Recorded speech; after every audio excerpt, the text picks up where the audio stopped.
आपने पार्टी की बात करी, सिंबल की बात करी, कमल के फूल की बात करी। मैं आपसे जानना चाहता कि राजनीति में आपके लिए संगठन ज्यादा इंपॉर्टेंट रखता है या जनता ज्यादा इंपॉर्टेंट रखती है? देखो, राजनीति में नहीं, सब जगह ही जनता ही इम्पोर्टेंट है, जनमानस ही इम्पोर्टेंट है। संगठन का उद्देश्य भी जनमानस की सेवा करना है, जनमानस का जीवन स्तर ऊंचा उठाना है और हमारे देश का विकास करना है और देश को विकसित देशों की श्रेणी में खड़ा करना है और विकसित देशों में भी सिरमौर बनाने का जो लक्ष्य है माननीय मोदी जी का और माननीय हमारे दूसरे नेताओं का है, उस में ही सबको लग करके वो तभी संभव है जब आप जनता को ऊंचा मानेंगे। संगठन अपनी जगह है लेकिन जनता सबसे बड़ी है, जनता सर्वोपरि है। हमारा जो रूट लेवल का आदमी है वो सर्वोपरि है। जैसा कि आपने 5-7 साल पहले देखा होगा जब कुंभ लगा था अपने इलाहाबाद में, उस समय माननीय मोदी जी ने हमारे जो स्वच्छता कर्मी हैं उनके पैर धो करके वहां उनको सम्मानित किया था। तो हम तो वो भाजपा के कार्यकर्ता है जिनको अंत्योदय की चिंता है, उस अंत के आदमी की चिंता है, उस छोर पे टेल पे बैठे हुए आदमी की चिंता है कि उसका जीवन स्तर कैसे सुधरे और उसका जीवन स्तर सुधरेगा तो हमारा देश विकसित होगा, हम विकसित देश की श्रेणी में आएंगे और हम दुनिया के सिरमौर देश बनेंगे।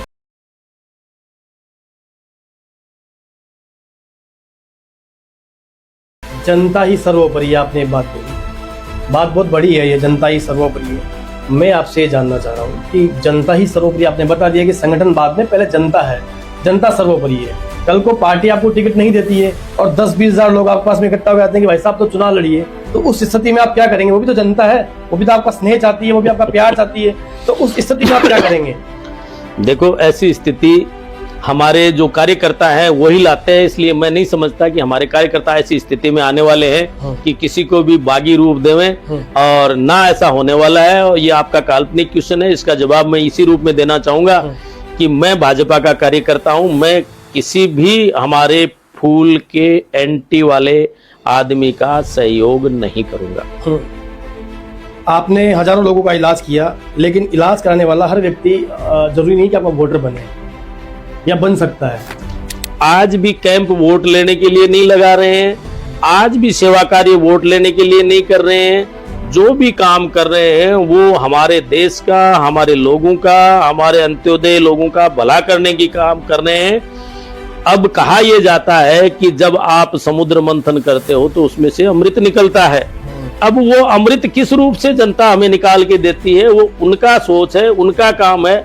अगर मैं आपके लिए भला काम करूंगा, हो सकता है आप मेरे लिए भला सोचें, हो सकता है कुछ ऐसे प्रवृत्ति के लोग हैं जिनका भला करने के बाद भी भला नहीं सोचते, ऐसे नाग भी हो सकते हैं जो दूध पिलाने के बाद भी डसते हो। ये दुनिया में सब कुछ होता है, लेकिन इसके बावजूद भी हम मान के चलते हैं जिसकी हम सेवा करेंगे। एक सिस्टम है कि अगर आप किसी को देंगे तो आपको मिलेगा जरूर, चाहे धन्यवाद ही मिले। इसलिए आपको हमेशा देना है, देने वाला बनना है, लेने वाला बनने की स्थिति बहुत कम करनी है। हालांकि चुनावों में हम हाथ जोड़ करके बिल्कुल वोटों की भीख हमारे कैंडिडेट्स के लिए मांगते हैं, वो एक अलग इश्यू है, वो एक प्रजातंत्र का पार्ट है। लेकिन इसके अलावा जो भी है, आपको हमेशा कोशिश ये करनी है कि आप अपने दूसरे वाले व्यक्ति को दें, चाहे सम्मान ही दें। सम्मान भी देंगे तो सम्मान में भी आपको सम्मान मिलेगा। आपको और कोई जो भी आप दे सकते हैं और उसको नीड है, दे उसी को जिसको आवश्यकता है। ये भी नहीं है जहां अति है वहां आप अति करते जाएं, पानी जहां नहीं है वहां पानी पहुंचाएं, जहां पानी है वहां पानी पहुंचाने की जरूरत नहीं है। चुनाव का नाम आता है, बार बार मुझे बोलते हैं कि आपका काल्पनिक है, ये काल्पनिक लग रहा है आपको, ये काल्पनिक आपको लग रहा है। मुझे काल्पनिक नहीं लग रहा है ये, क्योंकि जो नेता होता है वो चुनाव लड़ने के लिए नेता बनता है और हर नेता का एक ड्रीम होता है कि मैं चुनाव लड़ूं। आप इससे क्यों भागते हैं? थोड़ा खुल के बताइए आप मुझे। नहीं, भागने का उद्देश्य कारण ही नहीं है। मैंने हमेशा आपको चुनाव के नाम से भाग रहे हैं। नहीं, मैं चुनाव की बात नहीं कह रहा। आप बिल्कुल वो चीज बताना चाह रहे हैं जो मैं सुनना नहीं चाह रहा। कहने का मतलब है पार्टी, मेरी बात सुनिए, पार्टी जो तय करेगी हम वो काम करेंगे, उससे कभी नहीं भागेंगे। पार्टी जो कह देगी कि साहब इस तरफ आपको खड़ा होना है, उस तरफ हम खड़े हो जाएंगे। अच्छा, यदि मैं आपसे जानना चाहूँ, बाय द वे आप सीकर का विधायक बन जाते हैं या लोकसभा उम्मीदवार आप बन जाते हैं, तो पहले 24 घंटे में आप सीकर के लिए क्या करना चाहेंगे? देखो पहले 24 घंटे और 48 घंटे का सवाल नहीं नहीं, ऐसे कोई मेरी बात सुनिए ऐसी कोई जल्दी भी नहीं है, ऐसा कोई आप मुझे प्रधानमंत्री भी नहीं बना रहे हैं, या जिस क्वेश्चन में पूछ रहे हैं वहां मैं प्रधानमंत्री भी नहीं हूं कि साहब एक दिन में मैं कोई तोड़ मरोड़ परिवर्तन कर दूंगा। मेरी बात सुनिए, आप ये चाहते हैं कि आपकी प्रायोरिटी ऑफ वर्क क्या है? तो प्रायोरिटी ऑफ वर्क हमारा हमेशा विकास करना है। जैसे कि मैं कह रहा हूं, मैंने बार बार मेरे बात में ध्यान में आ जाती है कि एक दिन मैं सुन रहा था कि हमारा कोई ठीक सा नेता ये कह रहा था विपक्ष का कि साहब हम इस सीकर को सिंगापुर बना देंगे। ये बात तो 5-7 साल पुरानी है, मैंने सुनी थी उनके मुखारविंद से। लेकिन मैं ये कहना चाहता हूं कि सिंगापुर में क्या है और किस तरह से काम होता है, उस विधि को आपको अध्ययन करना होगा। मैंने लगभग 60 से 70 देशों की, विकसित देशों की यात्राएं करी हैं। वहां कैसे डेवलपमेंट है, किस रूप में होता है। मैं अमेरिका भी गया हूं, मैं इंग्लैंड भी गया हूं, मैं दूसरे इटली भी गया हूं, जर्मनी भी गया हूं। तो मैं कहने का अर्थ यह है कि वहां सड़कें भी बनती हैं तो वो 50 साल के लिए, 60 साल के लिए यूं बनती हैं। ये नहीं है कि आज सड़क बनाएंगे कल खोद देंगे। तो हमारा विजन ये रहेगा कि जहां भी जो भी काम होगा, स्थायी काम होगा, स्थायी विकास होगा। अस्थायी विकास में विश्वास नहीं रखेंगे। जैसे सड़क बनानी है, उसमें कितनी तरह की ट्रेंच चाहिए, अपने को कितने तरह के नाले चाहिए जिनमें क्या क्या जाना है। मेरी बात सुनिए। मेरा सवाल आपसे ये था कि आप सीकर से बिलोंग करते हैं, तो सीकर में आपको क्या मूलभूत आवश्यकताएं लगती है, क्या मुख्य समस्या लगती है, वो मैं आपसे जानना चाह रहा था। मैं ये कह रहा हूँ कि सीकर में कोई एक समस्या ऐसी नहीं है जिसके कारण पूरा सीकर त्रस्त है। सीकर में मैं जब 1979 में आया था, उस समय जो स्थिति थी मोर और लेस, आज भी उसमें कोई बहुत बड़ा परिवर्तन नहीं हुआ। वही सड़कें, वही गलियां, वही सिस्टम, वही दूसरी चीजें हैं। तो मैं ये चाह रहा हूं कि समग्र विकास की तरफ हम चलेंगे। एक कोई पॉइंट को लेकर के कोई विकास बात होने वाली है, ऐसा नहीं है।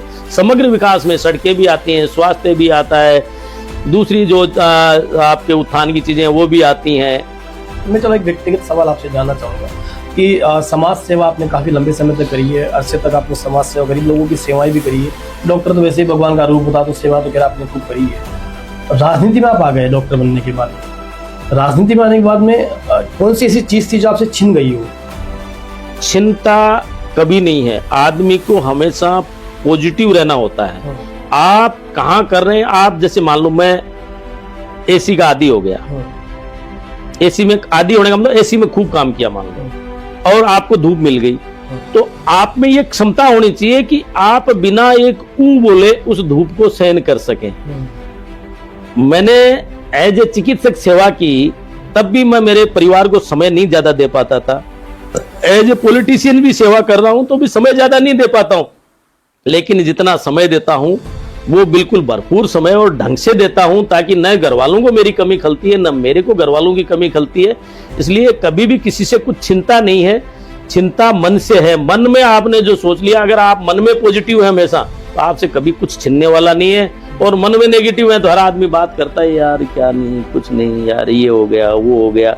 ये क्या बहाने होते हैं। जिंदगी में अगर आपको पॉजिटिव एनर्जी के साथ जीना है तो कभी भी आपसे कुछ नहीं चिंता, आपको कुछ न कुछ नया मिलता ही है। नेगेटिविटी की आपने बात करी, मैं ये जानना चाहता हूँ डॉक्टर BL रणवा को गुस्सा कब आता है सबसे ज्यादा?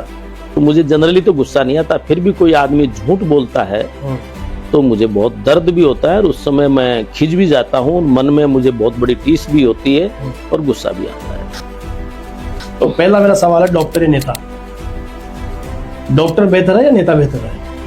देखो दोनों ही बेहतर हैं, अगर वो अपना कर्तव्य का सही तरीके से पालन करें।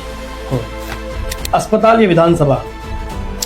अस्पताल मेरी कर्मस्थली रहा है, और विधानसभा के लिए तो मैं क्या कहूँ, विधानसभा तो वो जगह है जहाँ लोग अच्छे काम करने के लिए और विकास के लिए नियम बनाते हैं। स्टेथोस्कोप या माइक? स्टेथोस्कोप मेरी जान रहा है, लेकिन माइक में बोलने का तजुर्बा भी मुझे ठीक रहा है, और माइक में वो बोला भी खूब, और माइक मेरी पसंद भी है, लेकिन उसमें सिर्फ भाषण ही देता हूँ, गाना नहीं आता मुझे। ऑपरेशन थिएटर या चुनावी मंच? ऑपरेशन थिएटर जिंदगी बचाता है, चुनावी मंच जिंदगियों को कैसे जीना है ये सिखाता है। भाजपा या सिर्फ जनता?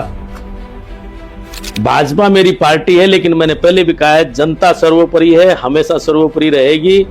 वहां ये देख करके कभी काम नहीं करना है कि अमुक पार्टी का आदमी है इसलिए ये पीड़ा में है तो इसका सहयोग नहीं करें, क्योंकि कोई पार्टी किसी की बंधी हुई नहीं होती, वो चेंजेबल भी है। और जनमानस की सेवा करना, ह्यूमैनिटी की सेवा करना, जनजीव की सेवा करना हमारा परम कर्तव्य है। और हम जिस सनातन से आते हैं उस सनातन की ये सीख भी है कि हर जीव जिसमें भी है उस जीव की आप रक्षा करो, उसकी सेवा करो।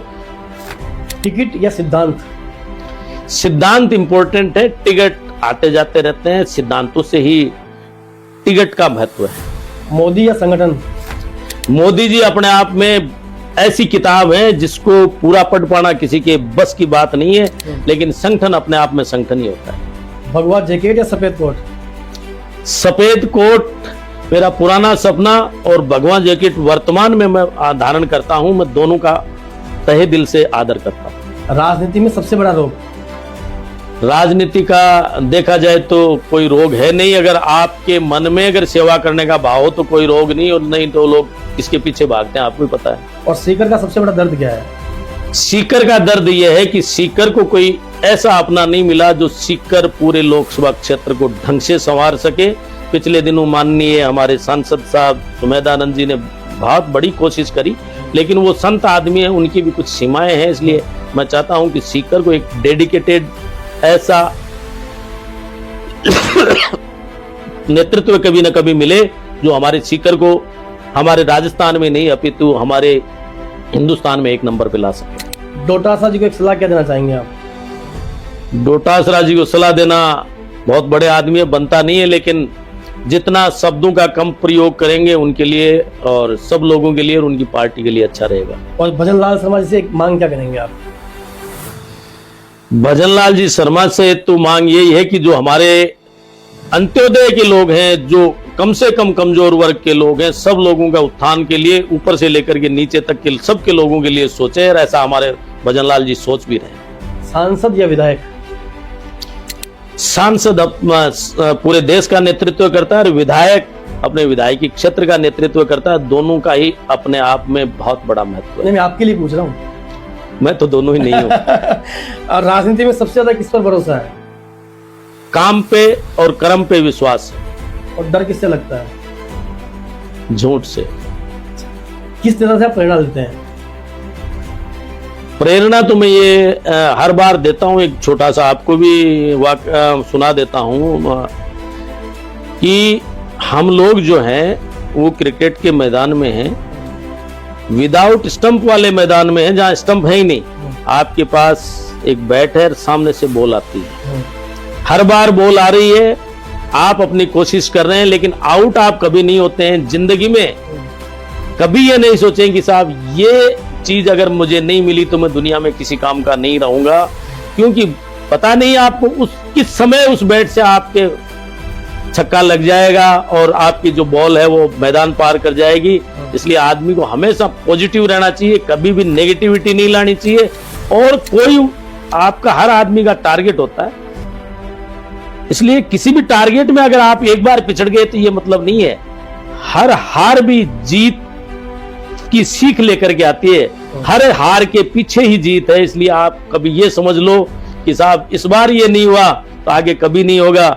जैसा कि चलता भी है कि एक चींटी जो पहाड़ पे चढ़ने के लिए 100 बार चढ़ के गिरती है, लेकिन कभी हौसला हारती नहीं है। तो मैं तो हमेशा ये कहता हूं कि हौसला बुलंद होना चाहिए, टारगेट अपने आप में। एक मेरा लास्ट और अंतिम सवाल आपसे ये है, यमुना जल जिसको लेकर आप अच्छा काम कर रहे हैं, वो आप एक अच्छा मैं भी है, मैं चाहूंगा कि उसके बारे में आप संक्षेप में बताएं। मैं यमुना माँ को वंदन करना चाहूंगा और मैं आपको ये बता देना चाहता हूँ कि हमारे शेखावाटी में पानी की आप लोग भी जानते होंगे बहुत कमी है। हमारे जैसे 8 विधानसभाएं हैं तो उनमें कम से कम 6 विधानसभाएं डार्क जोन हैं। जो डार्क जोन नहीं है वहां भी फ्लोराइड युक्त पानी है। तो ऐसी स्थिति में हमारे सीकर जिले को ही नहीं अपितु झुंझुनू और चूरू जिले को भी पानी की बहुत दरकार है। और उस दरकार आज से नहीं है, ये दरकार वर्षों से है। मैं कहीं हमारे नेता भी कहते हैं कि ये 32 साल बाद सपना पूरा हुआ है, ये 30 साल बाद हुआ है। मैं 32-30 साल की बात नहीं करूंगा, मैं कह रहा हूं कि ये नहर उस समय आ जानी चाहिए थी जिस समय गंगा सिंह जी गंगा नहर लेके आए थे, या दूसरी नहरें आई थी। तो इसमें पूर्ववर्ती सारी सरकारें ही जिम्मेवार हैं जो इस कार्य को पूरा नहीं कर सकी, क्योंकि आवश्यकता तब भी थी और आज भी है। अब मैं आपको ये कहना चाहूंगा कि इस संबंध में आपको भी पता है, पहले MOU हुआ, मेमोरेंडम ऑफ अंडरस्टैंडिंग, और उसके बाद MOA हो गया, और उसके बाद में सब जगह जो जो चीजें होनी चाहिए, जैसे आपके ऑफिस स्थापित होने चाहिए, उनके वित्तीय स्वीकृतियां भी जारी हो गई, उनके पद भी जारी हो गए, पद स्वीकृत हो गए।